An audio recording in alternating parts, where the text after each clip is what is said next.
Welcome to our first video version of the Tool Calls Show and Tell. For long-time listeners, we were paused as we kind of figured out what we were doing.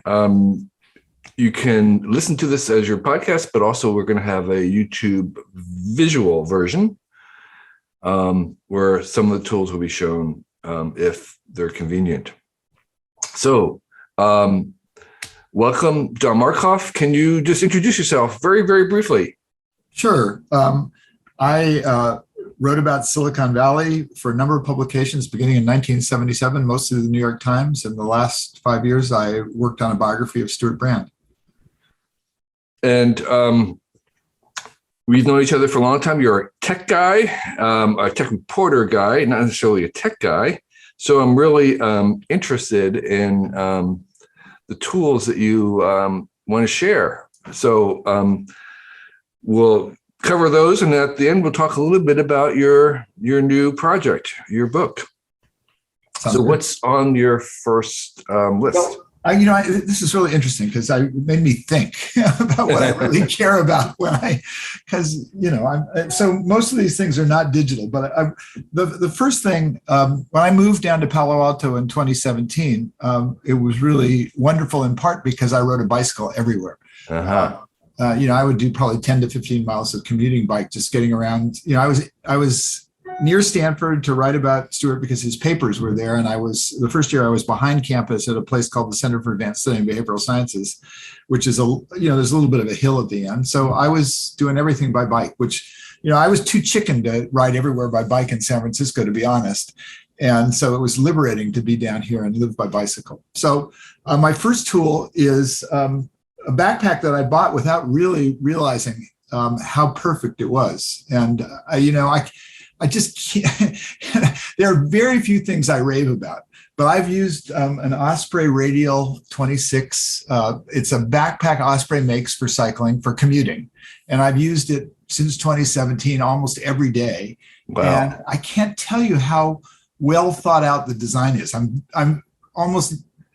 I'm never this passionate about things, but I am this passionate about this backpack because it's lived with me for 5 years.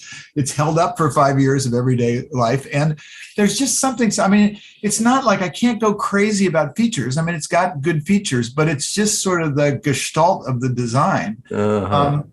Like there's little things like do you have it with you? I do. I brought it here. It's a little, and they've updated it. It's now, I think, the Radial 26, and I have the Radial 25. And is this something that you wear while you're riding on your bicycle? Yes. Yeah. Okay. That's right. It's just and you'll see it's got this mesh to keep it off of your back when you're sweaty. Mm-hmm. That, a lot of people do that, but that's a nice thing. One of the cool things it does is when you set it down, it stands up. It doesn't fall. I can't show you, but it stands up. And that's like a big deal. Right. It's got a rational number of bags and pockets. It's got some stuff I don't use. It's got an expanding thing where I put a lock in, which I use a lot. It has a rain cover, which I never used because I live in Palo Alto. Yeah.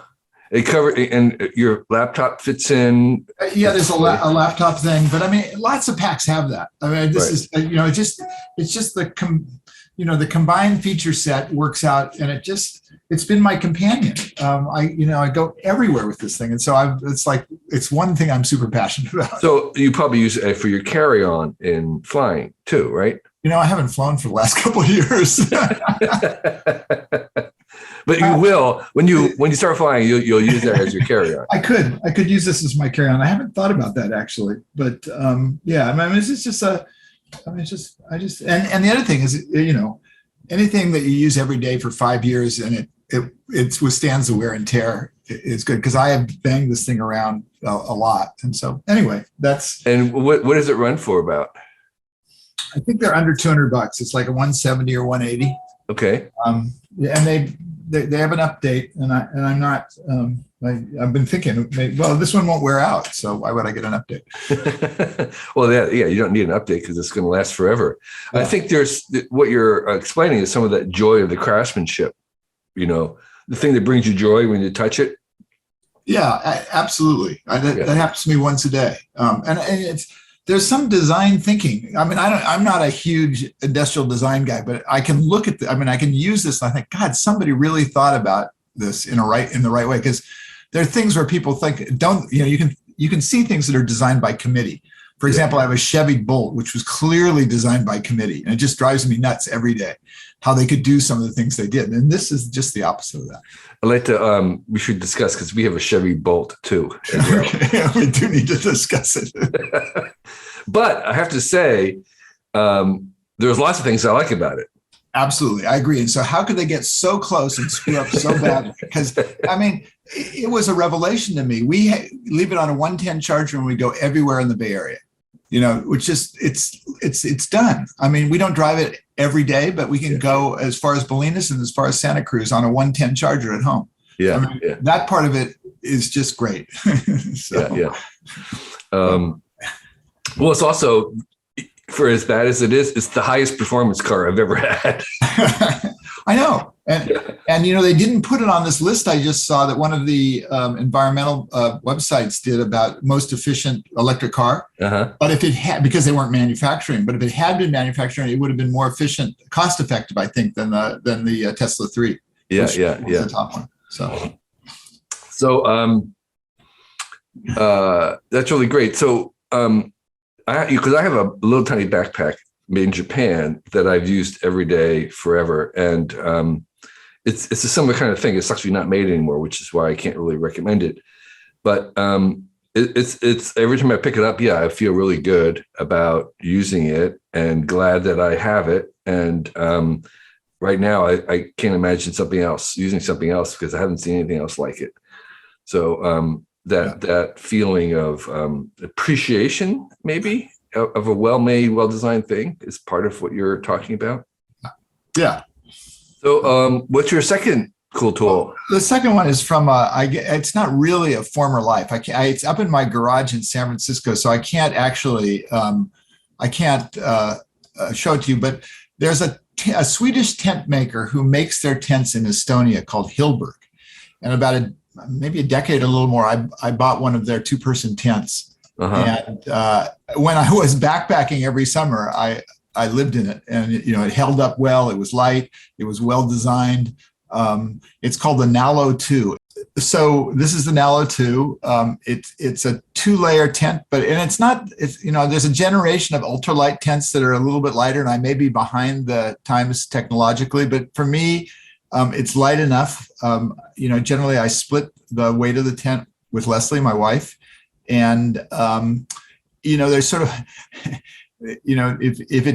if you can get through a good rainstorm and not get wet, a tent passes muster, and it's carryable. And more to the point, it's light enough, and it has persisted, it's lasted through a number of summers. So it looks like kind of like there's a kind of a Quonset hut feel to the main half-cylinder tube, and then there's kind of entrance ways or little appendages on the sides.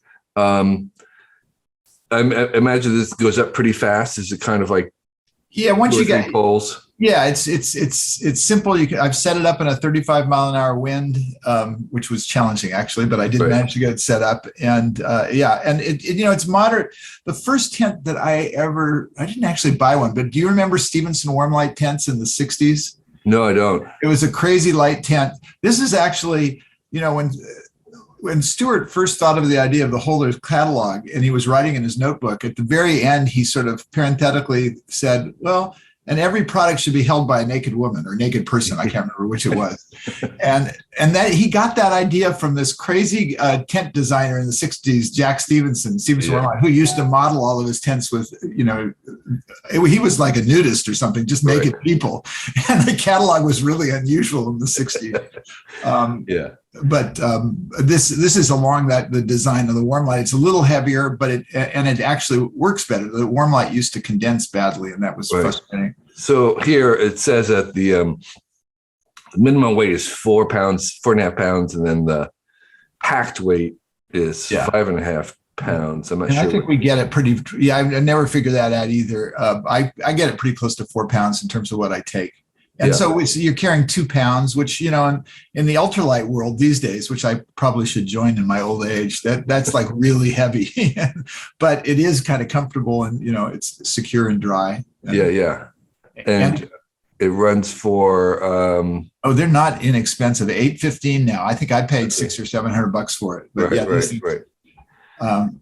And there's stuff made out of ultralight cloth like Dyneema now, and I look at that stuff. You can pay more than $1,000 for a tent that's super light and super strong, and I'm just not up to speed. Yeah, I have I think a Dyneema that I got long ago, and I used it when I was biking because weight is not as important when you're biking, but it's still important to me. It's like I don't see the sense of people paying thousands and thousands of dollars for a super lightweight bike, which and then they add all kinds of gear onto it when you're touring. I'd rather just spend a little bit more money and not as much money on having lighter gear rather than having a lighter bike. Yeah. There's great stuff. I think I need to. Well, so I'm post new hip now. I haven't backpacked yet on my new hip, but I think it's an excuse to get an entire new generation of equipment, which I haven't availed myself to yet. Yeah. Well, this is great. Hilleberg. Yeah. And the thing I love about it, there's a Swedish company, but their factory is in Estonia. And so all the manufacturing is done in Estonia. Okay. All right. Well, that's great. Well, thanks. So we've got the backpack and then your tent. So what's another tool that you're favoring these days? So in the digital world, I figured I had to come up with one, and because this in terms of tools, that's what I use most during the day, and it would have to be Scrivener, which is I think you've mentioned it before here some time ago, but Scrivener also it's crafted in ways that I really respect. I use not only Scrivener, but I use a companion program called Scapel, which is a visualization tool that you can then import like an outline into Scrivener. Mm-hmm. And I've now written 2 books in Scrivener. And, it's one of those things, it's a product that is so deep. I mean, that you can go places with it that I just don't need to go. So you learn it incrementally.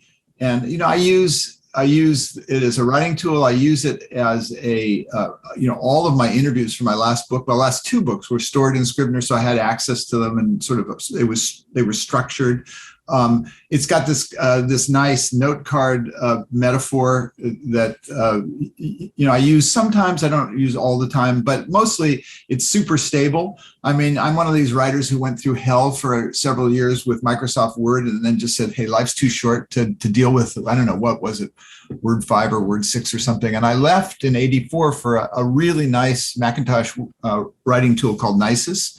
And I use Nisus for most of my daily writing, but for big projects, Scrivener has a lot of the structural stuff that I found very useful.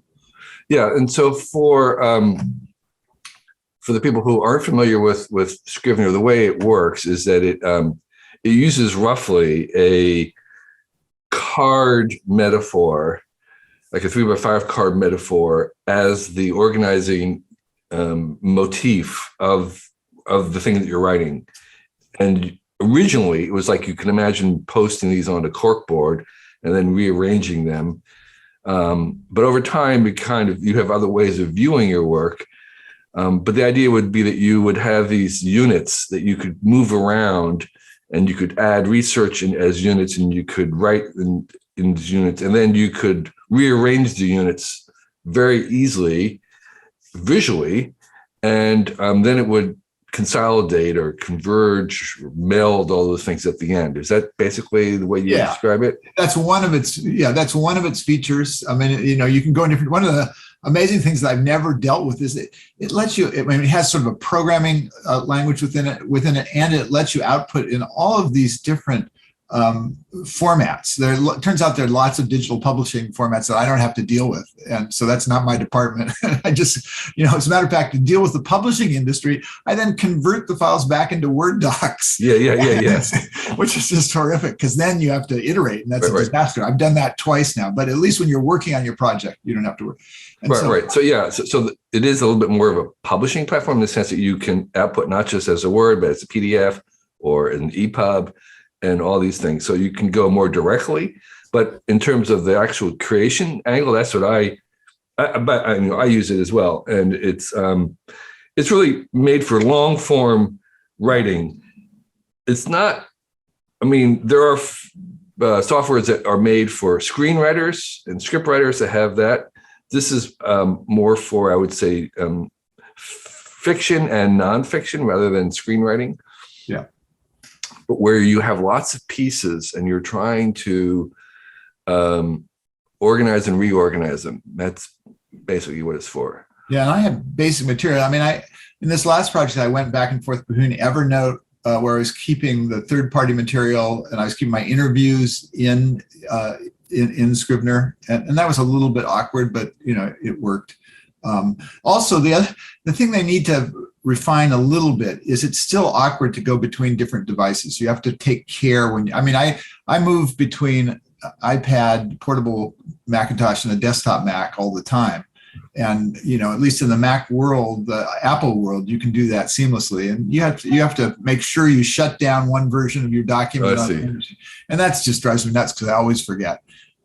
They could refine that a little bit, I think. Yeah, they're working on the cloud sort of aspect of it.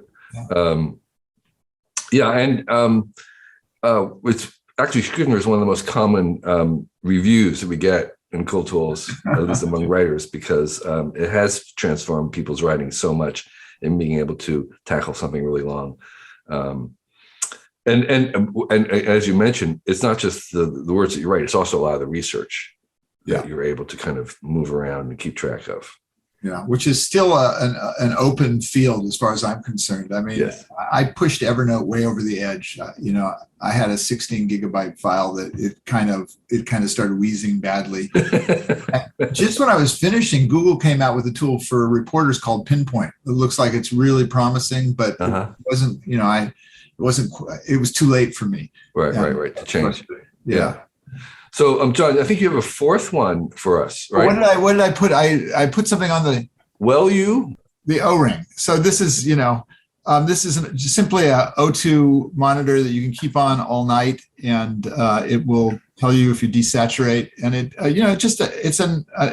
talks to your phone with Bluetooth. But it's a nice device. And as you get older, you need stuff like this. I'm sorry to say, and this will, if you desaturate, this will alarm and wake you up, which I think is a good thing. So you wear it on your finger, and it has sensors on your thumb. It has a sensor on your thumb. Yeah. Okay. And it has infrared, I think, sensor. Could you hold it up again? Sorry. It expands when you put it on your finger or thumb, and that turns it on automatically, and it gives you heart rate, motion, and saturation. And do you wear it like all day or just at night, or just when I sleep? Just when I sleep. And it tracks your sleeping as well? Yeah, well, it doesn't. It's not a sleep monitor, but it'll give you that data points on those three things all night long. And you can set it either for heart rate alarm or for desaturation alarm, and it just vibrates. Has it changed your behavior in any way? Well, it gives me a little bit of so as someone who has apnea, and has forced himself to live with a CPAP mask. If I don't have a CPAP mask, this will sort of protect me a little bit. I see. Okay. So it wakes you up, and you know that you had a hypoxia event. Right. So like if you were traveling, would you just travel with that instead of traveling with the CPAP? If I had to, yeah, exactly. Once again, I haven't been traveling as much as I'd like, but yes, that's the idea. Is if you, although they have portable CPAP machines these days. Right. So I haven't bought one of those yet. But anyway, it's just once again, well thought out, works transparently. You can recharge it easily with a micro USB connector. Right. And take all the data down as well, right? The data comes seamlessly. You just Wi-Fi. You just Bluetooth. You just take it off. You take it off, and it talks to it, and it shows up in about 20 seconds. Okay, all right. It charts it, and you can keep a record. Cool. Okay. Oh yeah, it seems like refined design. These guys use some kind of a Chinese consumer health company that has 1 million products, which I haven't looked at, but this one seems nice. Well, thanks. That's really great. So, and finally, we want to talk about your new project, your book, which is a biography of Stewart Brand, who was the originator in many ways of this very podcast. Stuart, of course, is the founder and creator of the Whole Earth Catalog, subtitled Access to Tools, which was this catalog of handy things that you had no idea existed or might have wanted and didn't know where to find them. And I worked with Stuart on the catalogs, and then when the internet came along, it kind of killed the catalog, and I moved it my own to the internet with cool tools, and here we are. So John has written a biography of Stuart, and Stuart's a very interesting character for many ways. You want to give us your 2-minute elevator pitch on the book? Yeah, sure. Which I'm sure you're very good at by now. No, I'm working on it still. It's only been out it's published on last month on March 22nd. So I've just been working on it for a little bit in terms of pitches. And the first thing I have to say is this book exists because of you. You were the one who called me up and said, this was in the middle of 2016, and said, somebody should write a biography of Stuart. And then you said it should be you. Right. That kind of shocked me, but I went over and talked to Stuart, and it ended up happening, actually. And this is, we need to have another conversation, because about every decade and a half or so, I have a conversation with you and you sort of set my life off in another direction. It's time for our next conversation. Okay. Well, yeah, what's next? You were primed for it. And the reason why I thought of you is because you grew up in Silicon Valley. And in many ways, while this is a biography of Stuart, it's also trying to kind of explain a little bit about why Silicon Valley is Silicon Valley.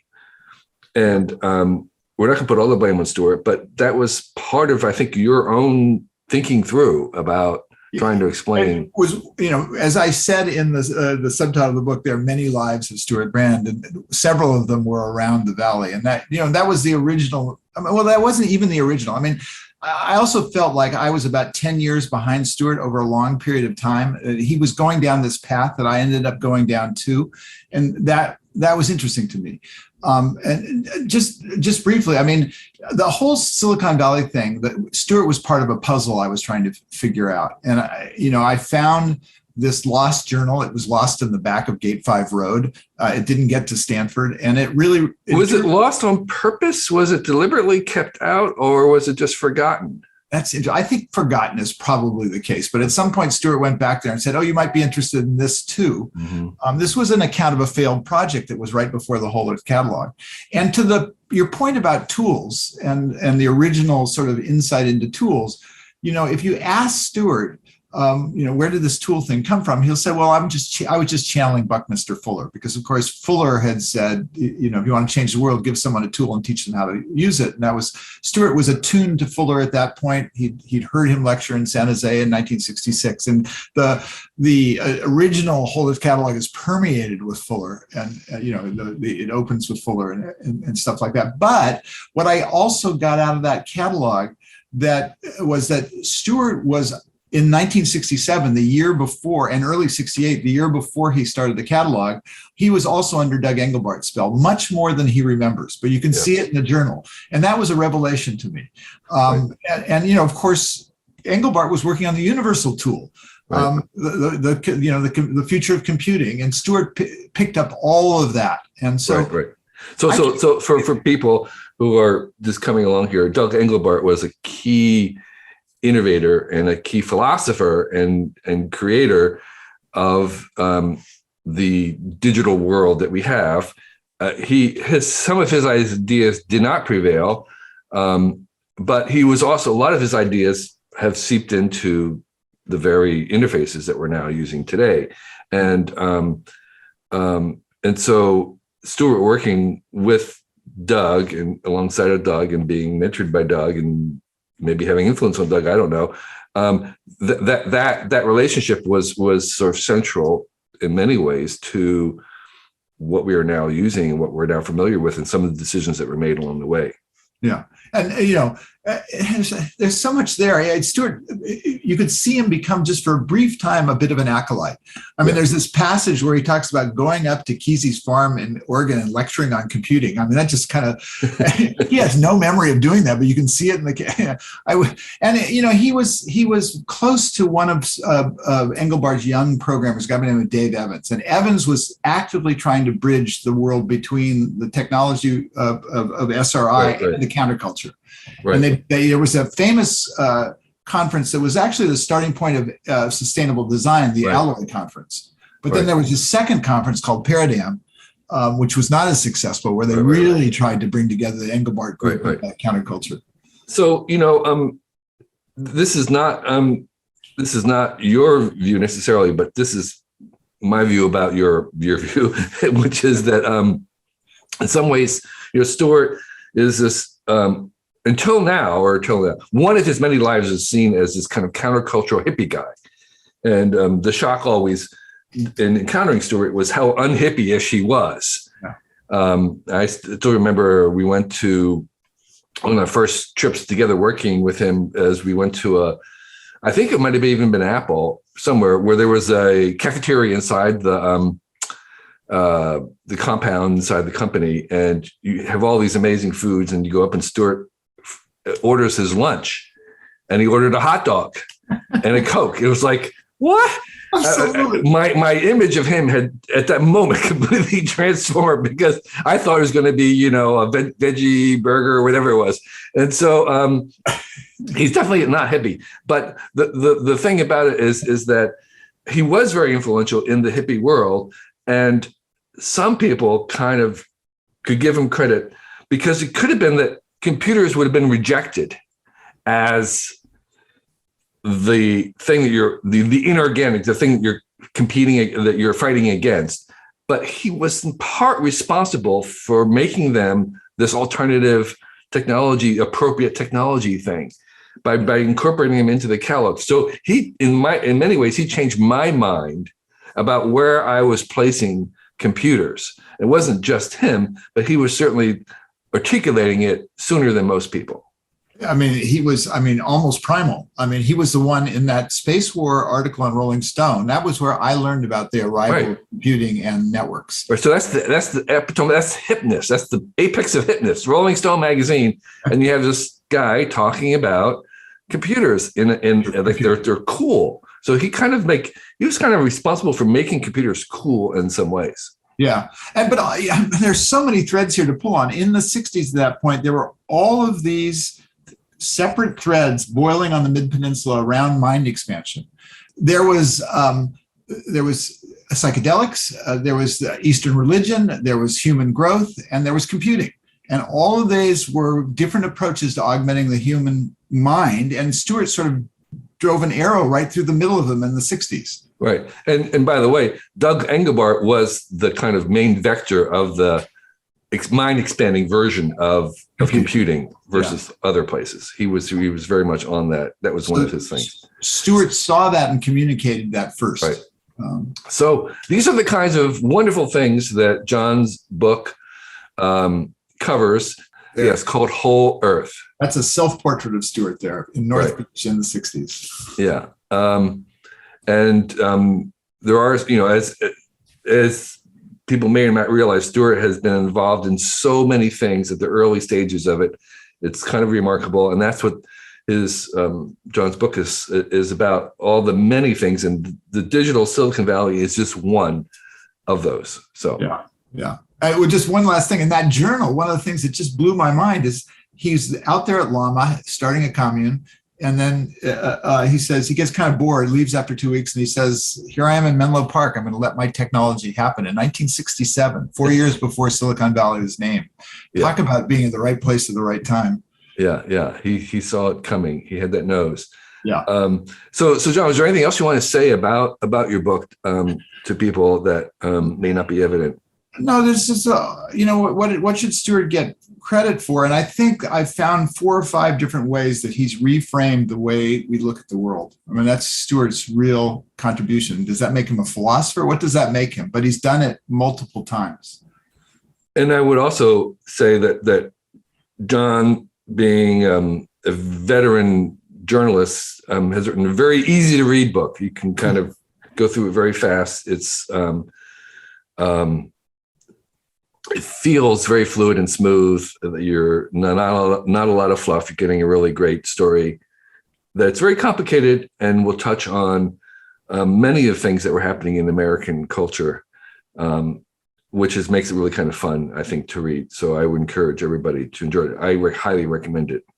Thank you very much. So thanks, John, for sharing your show and tell, your cool tools. We really appreciate it on this inaugural video version.